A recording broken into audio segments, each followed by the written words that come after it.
Vamos falar de uma das entidades mais, eu diria, mais enigmáticas e com certeza mais incompreendidas da Umbanda. Pombagira Rosa Caveira. Afinal, quem é ela de verdade? Pois é, quando a gente ouve esse nome, o que vem na cabeça, né? Logo pintam aquelas imagens, uma mulher perigosa do cemitério, um espírito ligado à promiscuidade, aquela guardiã temível dos portões da Calunga. Mas e se a gente descobrisse que a maior parte disso tudo é um baita mal-entendido?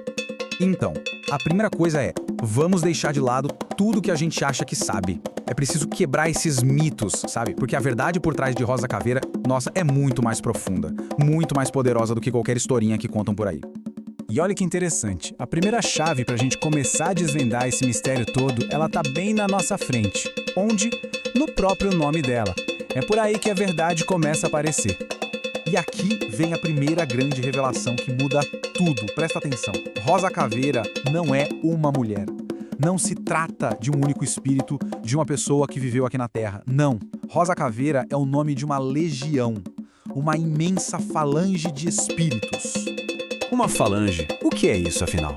Pensa assim, é como se fosse um grande exército espiritual. São muitos espíritos, cada um com sua história, sua vida, mas que trabalham juntos, unidos sob a mesma energia, o mesmo nome, com um propósito bem específico. E essa ideia de união tá toda no nome dela, olha só. A gente tem a rosa e a caveira. A rosa, bom, ela é o símbolo da alma, do amor, do renascimento, daquele mistério da vida que desabrocha, sabe? Já a caveira, ela vem com outro recado. Ela representa a mente, a transformação, a morte do ego e aquela grande verdade, né? Que diante da morte, somos todos absolutamente iguais. É a união perfeita, o equilíbrio entre o coração e o intelecto. Isso leva a gente para um ponto que é, olha, fundamental. Ser uma legião, um grupo enorme, os espíritos que estão ali, eles vieram de todos os cantos, de todas as realidades. Tiveram freiras, curandeiras, mulheres da realeza, camponesas e, sim, claro, algumas que vieram do meretrício também. O ponto é, querer resumir essa legião inteira a uma única história, especialmente essa da prostituição, é apagar toda a riqueza, toda a complexidade do trabalho incrível que elas fazem.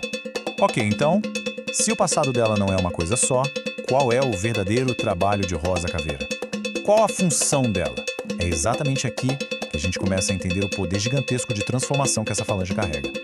A falange de Rosa Caveira atua sob o comando da energia de Nanã Buruquê. E quem é Nanã Buruquê?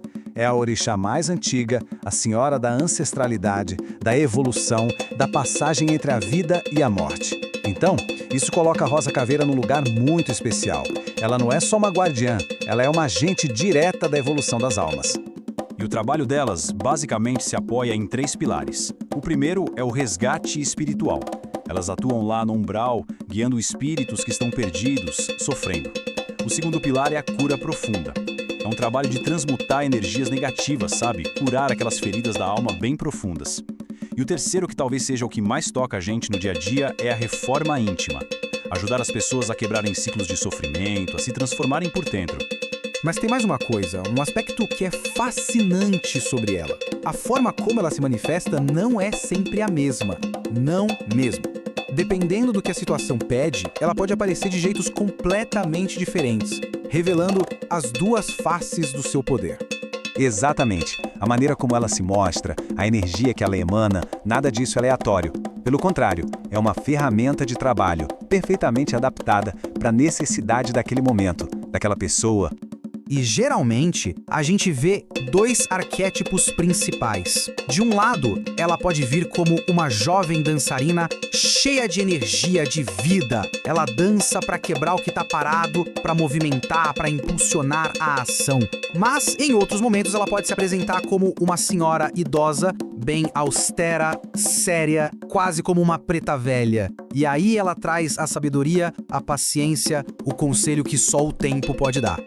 Então, quando a gente junta todas essas peças, o nome, a falange, o trabalho, as 2 faces, a gente chega na essência de tudo. Rosa Caveira é, acima de tudo, a personificação da transformação.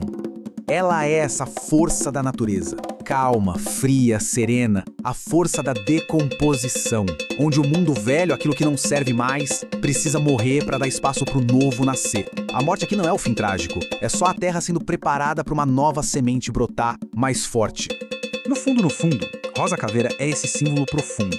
A rosa é a vida, com toda a sua beleza, mas que é temporária. E a caveira é a morte, mas não a morte do corpo, é a morte do ego, a libertação das ilusões. A lição que fica é essa: para a alma poder de fato renascer, o ego precisa morrer. E tudo isso nos leva a uma reflexão final, né? Entender a energia de Rosa Caveira é, na verdade, entender os ciclos da nossa própria vida. É ter a coragem de olhar para dentro e se perguntar o que em mim precisa morrer para que algo novo e melhor possa nascer. Fica a pergunta no ar: qual ciclo na vida de cada um de nós está pronto para terminar?